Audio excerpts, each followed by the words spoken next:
بہت سے لوگ میری پچھلی فوجی کوارٹر والی ویڈیو دیکھ کر مجھ سے پوچھ رہے تھے کہ آخر فوجی کوارٹر میں رہنا کیسا ہوتا ہے، وہاں کا ماحول کیسا ہوتا ہے، کیا سہولتیں ملتی ہیں، کیا فوجی خاندان کے لیے کوارٹر میں رہنا واقعی آسان ہوتا ہے،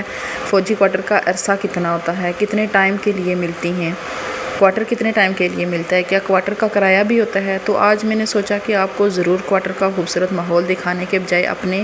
تجربے سے اس کے کچھ فائدے اور کچھ مشکلات بھی میں بتا دوں۔ سب سے پہلے اگر میں فوجی کوارٹر میں رہنے کے فائدے کی بات کروں تو میرے لیے سب سے اچھی چیز اس کا ماحول ہوتا ہے۔ اکثر فوجی علاقوں میں ایک خاص قسم کا نظم و ضبط ہوتا ہے، آس پاس زیادہ تر فوجی خاندان ہوتے ہیں، بچے ایک دوسرے کے ساتھ گل مل جاتے ہیں، خواتین بھی ایک دوسرے کو جاننے لگتی ہیں اور ایک طرح سے ایک چھوٹی سی کمیونٹی بن جاتی ہے۔ بچوں کے لیے یہ چیزیں اچھی لگتی ہیں، لیکن کہیں پارک ہوتا ہے، کہیں کھلی جگہ ہوتی ہے اور بچے گھر سے بھی باہر وقت گزار دیتے ہیں اور ہمیں ٹینشن نہیں ہوتی کہ بچے کہیں غائب ہو جائیں گے یا وہاں پہ اتنی زیادہ سیفٹی ہوتی ہے۔ اور فوجی کوارٹر کا جو عرصہ ہوتا ہے وہ تقریباً 1 سال کے لیے جو سولجر کو ملتا ہے وہ 1 سال کے لیے ہوتا ہے، اور رینک کی بھی بات ہوتی ہے، جو نائب صوبے دار اس طرح سے جو رینک جاتے ہیں وہ پھر 3 سال کے لیے بھی ان کو ملتا ہے۔ لیکن جو 1 سال کے لیے ملتا ہے اس میں بھی اگر کوئی مشکل پریشانی ہو تو وہ آگے سے ایکسٹینڈ کر دیتے ہیں، 2 سال کے لیے بھی 3 سال کے لیے بھی ایکسٹینڈ کر دیتے ہیں۔ ایک اور چیز مجھے اچھی لگتی ہے وہ یہ کہ آپ کے آس پاس ایسے لوگ ہوتے ہیں جو فوجی زندگی میں مشکلات کو سمجھتے ہیں، کیونکہ ایک فوجی کی بیوی ہی اچھی طرح سمجھ سکتی ہے کہ کبھی شوہر کہیں دن گھر نہیں ہوتے، کبھی اچانک ڈیوٹی آ جاتی ہے، کبھی پوسٹنگ آ جاتی ہے اور کبھی پورا گھر ایک جگہ سے دوسری جگہ منتقل کرنا پڑتا ہے۔ لیکن یہاں سے فوجی زندگی کی ایک مشکل حصہ زندگی کا شروع ہو جاتا ہے،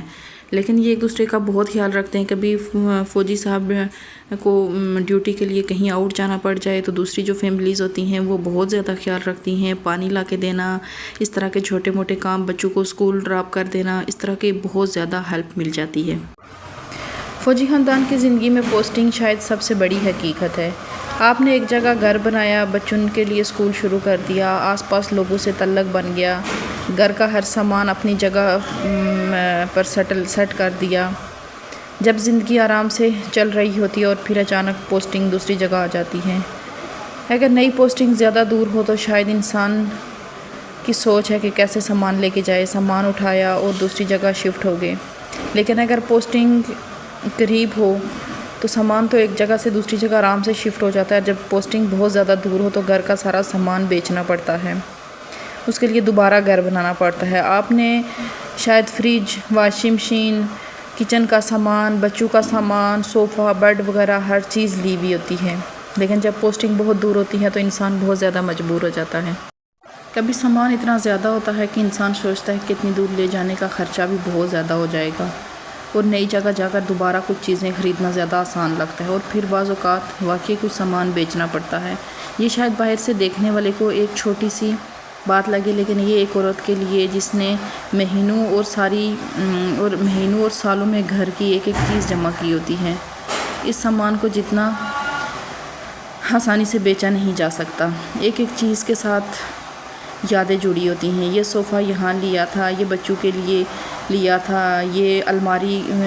کچن کے لیے لی تھی، یہ چیزیں کچن کے لیے لی تھی، یہ بچوں کے لیے الماری لی تھی، یہ جگہ فلاں چیز میں نے یہاں سے خریدی تھی۔ لیکن فوجی زندگی میں کبھی کبھی انسان کو دل پر پتھر رکھ کر بہت ساری چیزیں چھوڑنی پڑتی ہیں، اور اگر پوسٹنگ نسبتاً قریب ہو تو پھر انسان سوچتا ہے کہ ہر چیز سامان کی طرح کسی طرح سے لے کر چلتا ہے۔ پھر پیکنگیں شروع ہو جاتی ہیں، یہ پیٹیز وغیرہ لگائی جاتی ہیں، پیٹیوں میں سامان کو پیک کیا جاتا ہے، بیگز میں پیک کیا جاتا ہے، کچن کا سامان، کپڑے، ڈاکومنٹس، چھوٹی چھوٹی چیزیں، اور پیکنگ کے بعد سب سے مشکل کام کہ گھر میں دوبارہ سب چیزیں کچھ سیٹل کیسے کریں گی۔ نئے گھر میں جا کر پہلے یہ دیکھو کہ سامان کہاں رکھنا ہے، بچوں کی چیزیں کہاں رکھنی ہیں، سیٹ کیسے کرنا ہے، کچن کیسے سیٹ کرنا ہے، بیڈ روم کیسے سیٹ کرنا ہے، اور پھر آہستہ آہستہ ہر چیز نئے گھر میں سیٹ کرنی پڑتی ہے۔ پھر اسی طرح سے دوبارہ گھر لگتا ہے، پھر بچوں کو بھی مینیج کرنا پڑتا ہے، دوبارہ نئے سرے سے اپنا گھر سیٹل ہو جاتا ہے، نئے لوگوں کے ساتھ ملاقاتیں ہوتی ہیں، نئے لوگوں کے ساتھ اٹھنا بیٹھنا ہوتا ہے، پر گھر بنانا، چیزیں بیچنا، شاید سب سے مشکل کام فوجی لائف میں یہی ہوتا ہے، لیکن فوجی کی بیوی کو یہ سب برداشت کرنا پڑتا ہے۔ اگر آپ لوگوں نے مزید اسی طرح کی فوجی ویڈیوز کوارٹر کے حوالے سے یا لائف کے حوالے سے دیکھنی ہے تو میرے چینل کو سبسکرائب کریں۔